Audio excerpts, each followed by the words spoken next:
Baik, selamat siang, salam sejahtera kepada rekan-rekan semua dan Bapak Ibu yang berbahagia. Salam kenal, saya Francisca Retno Setiawati Raharjo, sebagai dosen Desain Komunikasi Visual dari Fakultas Seni dan Desain di Universitas Multimedia Nusantara. Selama mengajar di UMN, saya telah mengampu beberapa mata kuliah, diantaranya adalah Drawing Principles, Ilustrasi, Experimental Illustrations, Experimental Design, Research Methods, Design Methods, History of Art and Design, dan Design and Indonesian Culture. Pada hari ini saya akan membawakan materi desain dan Indonesian Culture dimulai dari pemaparan RPKPS dulu. Akan saya sampaikan RPKPS yang saya sudah buat sendiri.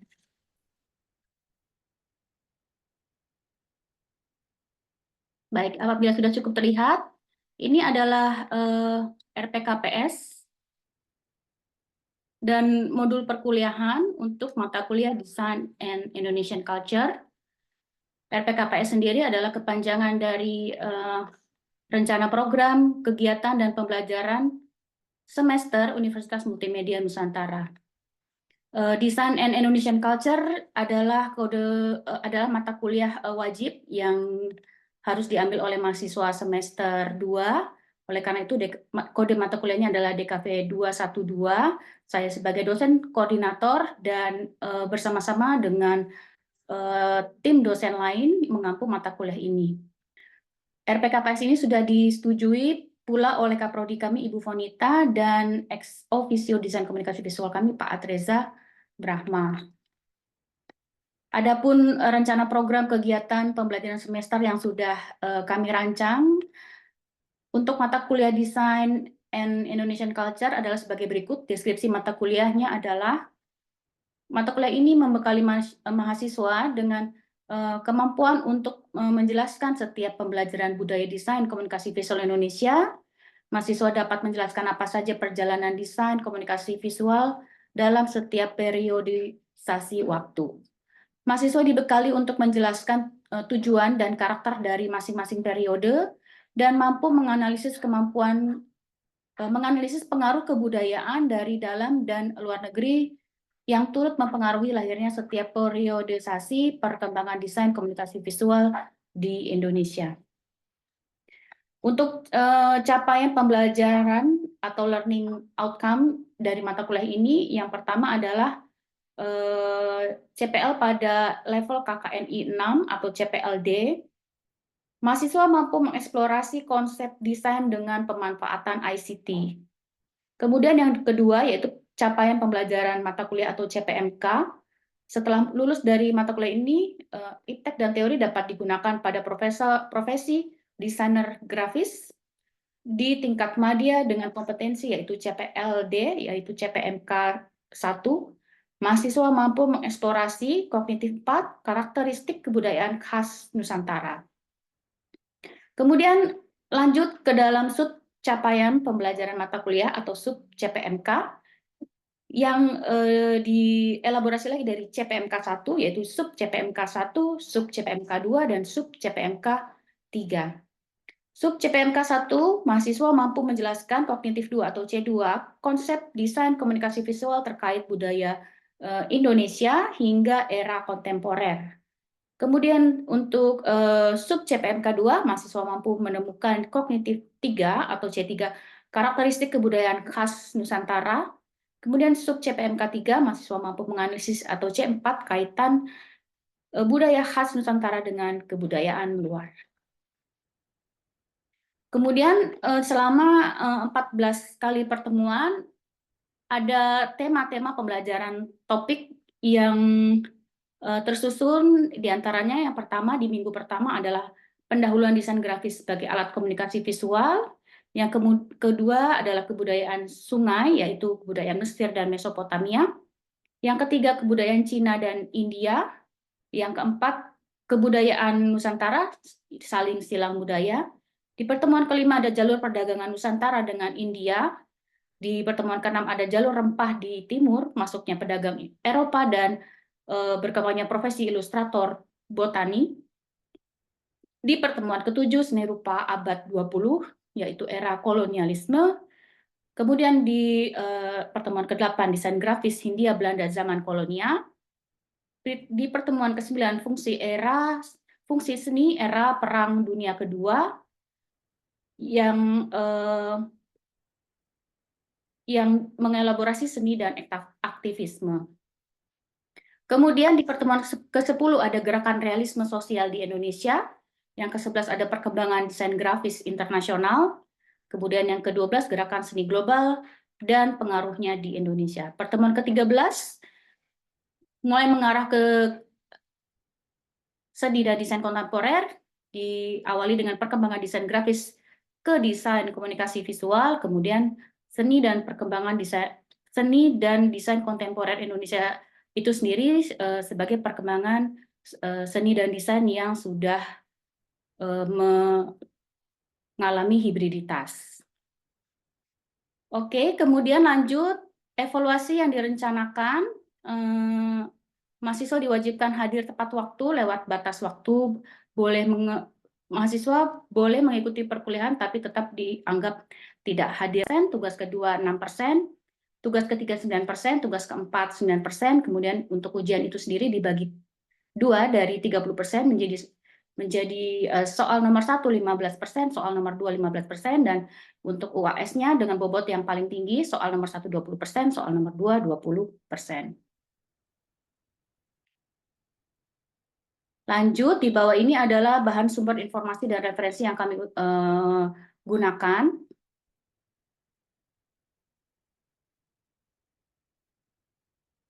Bahan informasi dan referensi yang kami gunakan rata-rata tidak melebihi dari tinjauan pustaka yang diterbitkan lebih dari 10 tahun yang lalu. Kemudian ini untuk rencana kegiatan pembelajaran mingguan yang sudah kami susun juga. Bentuk pembelajarannya adalah pemaparan kuliah, kemudian pemaparan materi tersebut biasanya dibuka untuk sesi diskusi, lalu yang terakhir ditutup dengan tugas mandiri atau tugas terstruktur.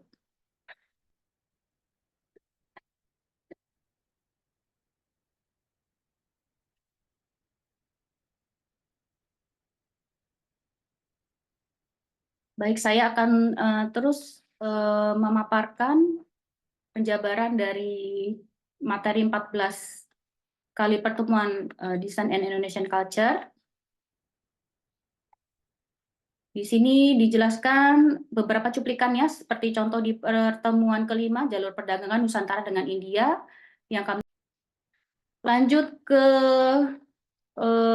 pertemuan setelah UTS, masuk ke dalam zaman atau era seni modern, desain grafis Hindia Belanda zaman kolonial, itu yang menyumbang perkembangan desain komunikasi visual di Indonesia juga. Pertama-tama dari sumbangan mesin cetak mereka ke Nusantara, yang mesin cetak itu juga berangkat dari sejarah penemuan seniman Johannes Gutenberg, kemudian gaya-gaya desain dan seni yang dikembangkan di Hindia Belanda saat itu masih merupakan gaya desain dan seni dari Eropa. Lalu bagaimana itu diimplementasikan untuk kebutuhan pariwisata yang terjadi di Jawa dan Bali. Lalu lanjut ke fungsi seni era Perang Dunia Kedua yang berkutat pada kebutuhan seni dan aktivisme, hubungannya dengan gerakan-gerakan perdamaian. Maka subpokok bahasannya itu berbicara mengenai metode seni satir, kemudian ada muralisme, futurisme, heroic realisme. Kemudian masuk ke realisme sosial di Indonesia, lalu ada perkembangan desain grafis ke desain komunikasi visual, yaitu adanya gerakan eksperimen seni dan desain yang diinisiasi oleh Gerakan Seni Rupa Baru Indonesia, lalu perkembangan prodi DKV di Akademi seni Indonesia. Dan terakhir ada seni dan desain kontemporer Indonesia, tetap ada hubungannya dengan mata kuliah desain methods ya, tentang kampanye dan seni penyadaran. Tapi memang yang dibahas sangat sedikit mungkin ya, karena ada di pucuk sebagai gerakan awal mula gitu. Ada sedikit penyesuaian judul gerakan seni global atau gerakan seni internasional itu ya, tapi intinya sama bagaimana itu berpengaruh di Indonesia ya. Kan saya tampilkan secara utuh.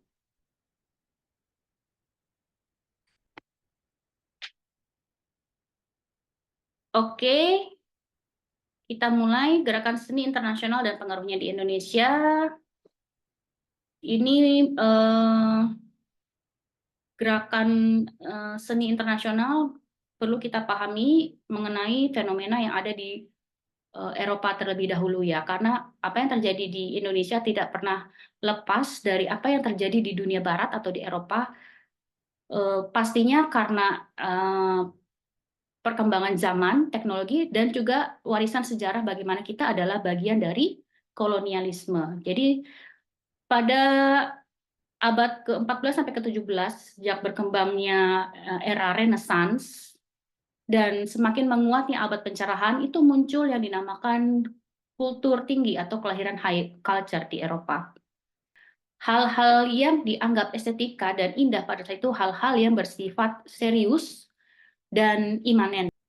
Oke, hal ini kemudian setelah era kegelapan berganti, hancur dan bergeser oleh era pencerahan, kemudian bangsa Eropa berusaha untuk membangun kembali peradaban yang unggul, membangun kembali peradaban mereka yang sempat terpendam gitu ya karena kegelapan itu sendiri. Maka mereka kemudian membangun satu sistem institusi pendukung bagaimana kebudayaan tinggi itu bisa lestari. Yang pertama yaitu patronase, seniman didukung oleh keluarga bangsawan, gereja atau pedagang kaya. Kemudian akademi seni didirikan untuk mendidik seniman, menetapkan standar estetika. Jadi dari akademi seni itulah ya muncul penilaian apakah karya estetika A itu baik atau kurang baik. Kemudian museum dan galeri jadi seperti institusi Louvre memperkenalkan publik pada koleksi seni yang dianggap penting pada saat itu. Penting pastinya karena mengandung nilai sejarah.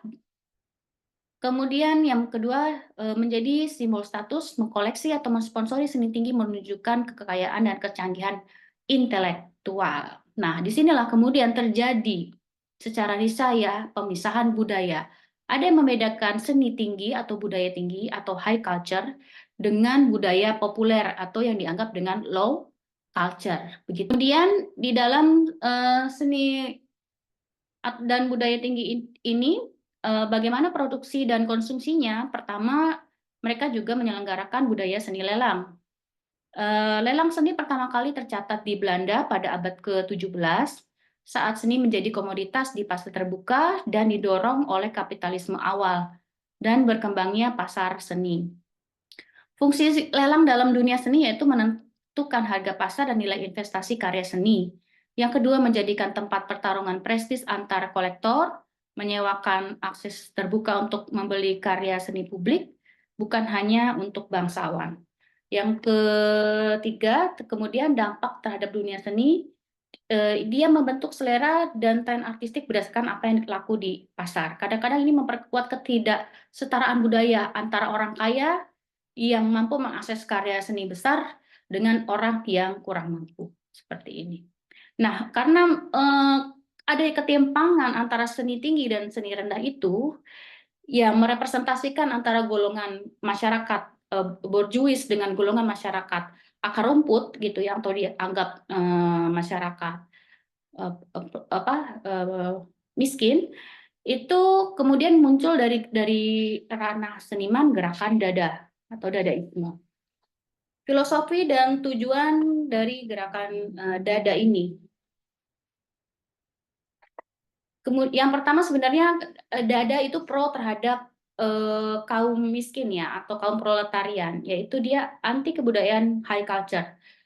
Mereka menentang norma-norma budaya, estetika, dan sosial ditetapkan oleh budaya tinggi. Kemudian mereka cenderung irasional dan absurd.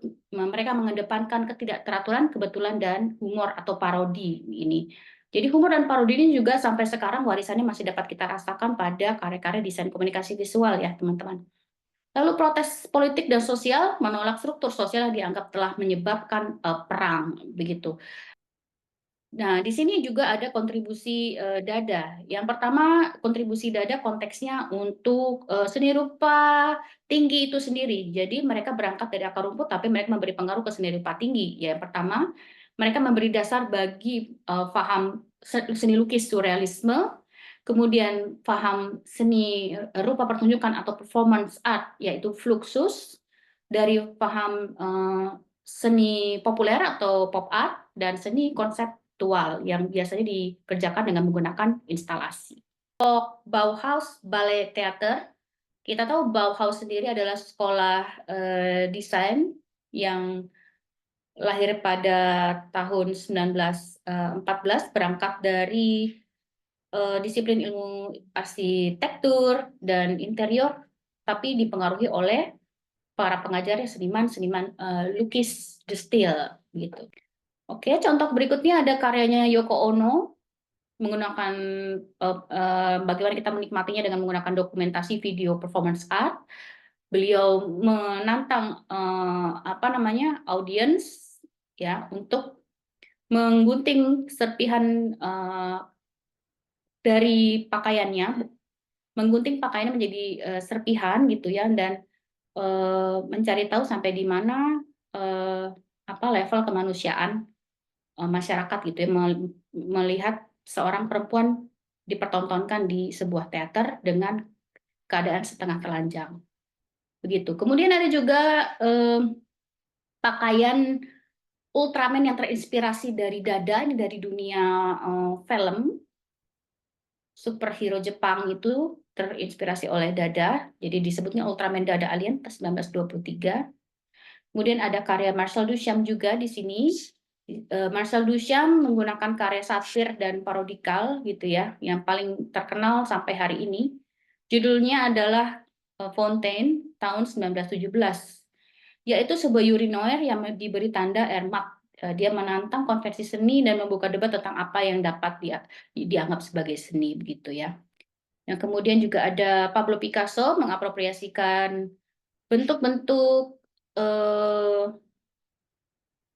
gambar dari kebudayaan di Afrika, dan dia dianggap menjadi pelopor gaya gambar abstrak ekspresionis yang cukup dekonstruktif ya, dianggap mendistorsi pandangan tentang karya seni lukis tinggi pada saat itu yang selalu harus proporsional.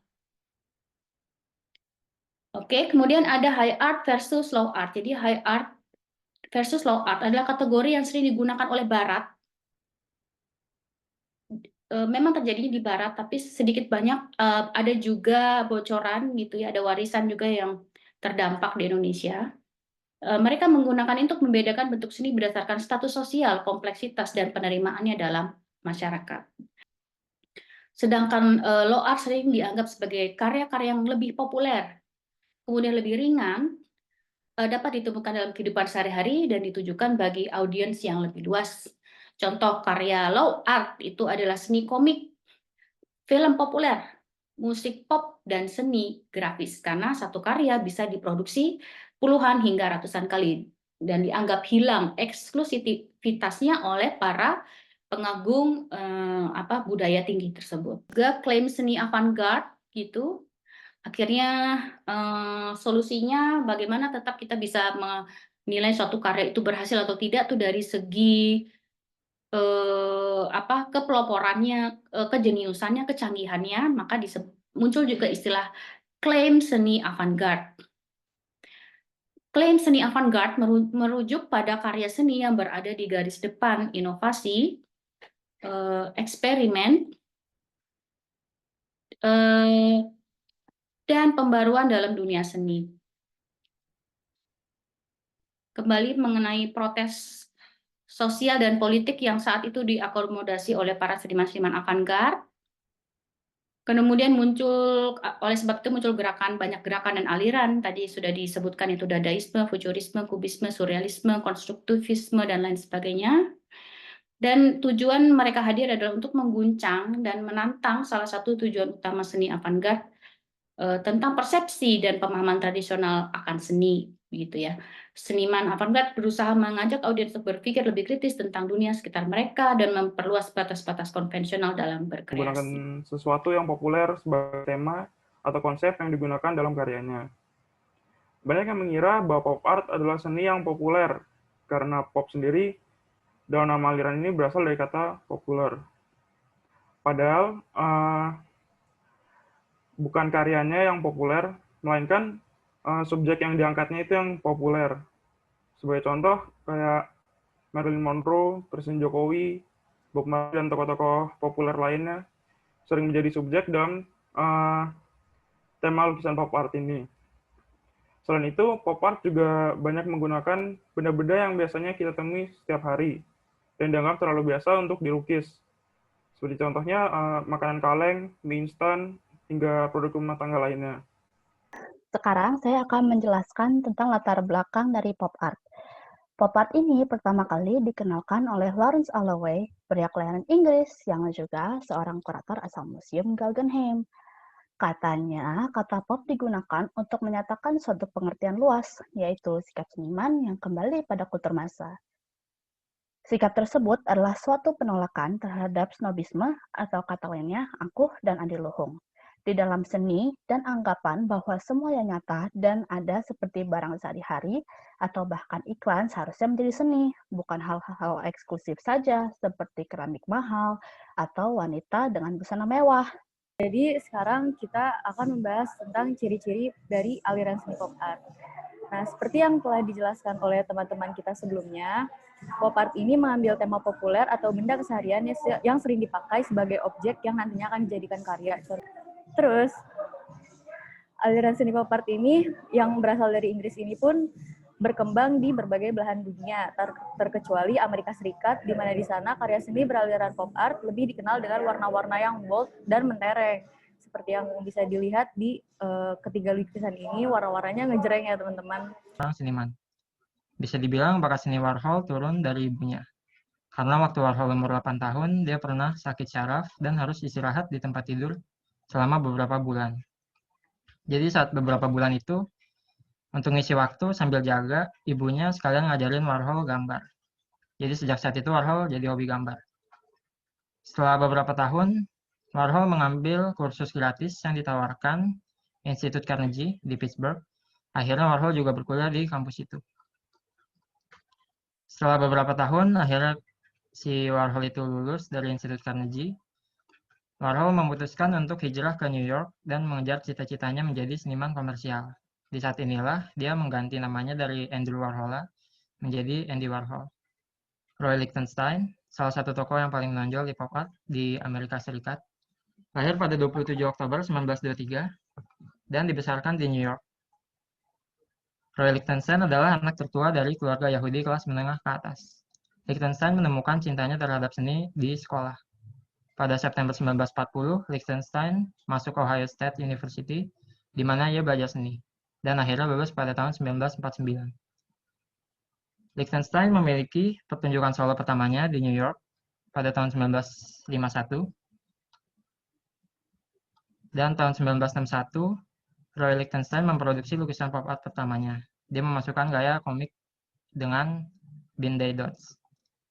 Ini Weda Abdul Rashid, lahir pada 10 Maret 1951 di Pekalongan.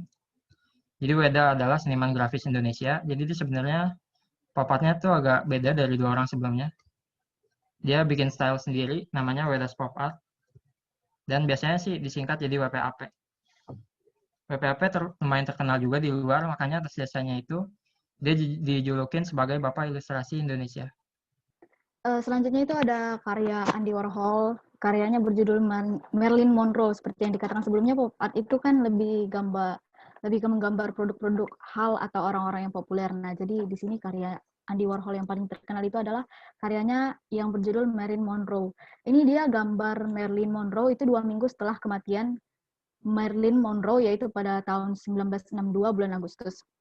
Jadi Andy Warhol ini kayak punya obsesi gitu. Dia ingin menjadikan perempuan sebagai ikon kecantikan. Oleh karena itu dalam gambarnya di lukisan Marilyn Monroe ini, dia menggambarkan Marilyn Monroe terlihat sempurna. Gak ada jerawat, gak ada kantong mata, gak ada kerutan gitu. Jadi itu seolah-olah itu memang benar-benar lambang kesempurnaan atau true beauties gitu. Kayak mengeksplor dari satu foto Marilyn Monroe itu berapa banyak sih yang bisa dihasilkan. Terus analisanya dari lukisannya itu yang pertama bisa kita lihat. Itu ada disebut tatapan satu mata. Kenapa dibilang tatapan satu mata? Karena coba kita tutup ini matanya satu. Ini kan matanya nggak lihat ke arah kita kan. Tapi kalau kita tutup matanya yang ini, mata yang ini nengok ke arah kita. Jadi kayak satu mata itu dia ngelihat ke arah kita, tapi satunya lagi enggak. Itu kayak kami udah coba cari-cari infonya, tapi yang kurang banyak juga infonya yang dapat. Cuman itu melambangkan kebebasan berbudaya bangsa Amerika gitu. Lalu selanjutnya karya Wham dari Roy Lichtenstein. Nih, karya Wham dari Roy Lichtenstein ini menggambarkan pesawat jet Amerika yang menghancurkan jet lawannya. Itu diambil dari panel DC Comics Monthly All American Man of War. Jadi ini memang dia kayak ngambil bulat-bulat gitu dari panel, cuman lebih disimplify lagi sama lebih diatur posisinya. Ini di gambar bagian atas itu yang dari komik, yang di bawah itu yang digambarkan oleh Roy Lichtenstein. Bisa kita lihat ada yang disederhanakan, contohnya text bubble yang the enemy has become a flaming star, itu dihilangkan, terus lukisan whoosh yang di bawah pesawat itu juga dihilangkan. Shadingnya itu dia menggunakan apa? Band-Aid dots. Band-Aid dots itu kalau kita close up di kiri bawah itu ini ada Band-Aid dots. Terus kalau kita close up yang di kanan bawah juga ada Band-Aid dots. Dan sebenarnya nggak cuma di kiri bawah dan di kanan bawah, itu semua ini yang kosong ini semuanya isinya ada Band-Aid dots digital. Dibuat manual menggunakan kayak aluminium mesh atau jaring-jaring aluminium, ini gambarnya bisa kalian lihat, dan sikat gigi. Terus dioles-olesin pakai cat. Jadi semua ini full ada Band-Aid dots, itu semua dibuat secara manual. Lalu selanjutnya ada WPAP. Ini asli dari Indonesia, mungkin kalian udah sering nengok, bahkan sebelum tahu tentang desain grafis, kalian pasti udah sering nengok WPAP. Bahkan jujur aja aku baru tahu ini sebenarnya dari Indonesia. Jadi WPAP ini singkatan dari Weda Abdul Rashid, Weda Pop Art Portrait. Jadi ini memang khusus untuk membuat potret orang-orang atau selebritas terkenal gitu. Ini dia kayak lebih ke kubisme tapi kayak dikembangkan lagi kayak jadi membentuk dan sendiri yang nantinya nyatu ke pop art. Ya, sekian mengenai analisa karya dari maestro dan presentasi kami. Sekarang kita masuk ke sesi pertanyaan. Jika ada yang ingin bertanya, kami persilakan. Oke, terima kasih kelompok pop art Debak. Bagus sekali. Kalau gitu langsung Kak Iko tambahin ya. Berangkatnya dari si statement kalian bahwa si panel manga di depan ini adalah bukan pop art, ya. Betul sekali, karena ini benar-benar total dari komik, ya kan? Sedangkan pop art sendiri itu sebenarnya masih gini. Jadi ada paradoks bahwa karya seni tinggi itu seolah-olah hanya mengelaborasi hal-hal yang sifatnya eksklusif seperti zaman postmodern ya, karena dia kemudian ngomongin tentang perputaran uang yang terjadi di galeri.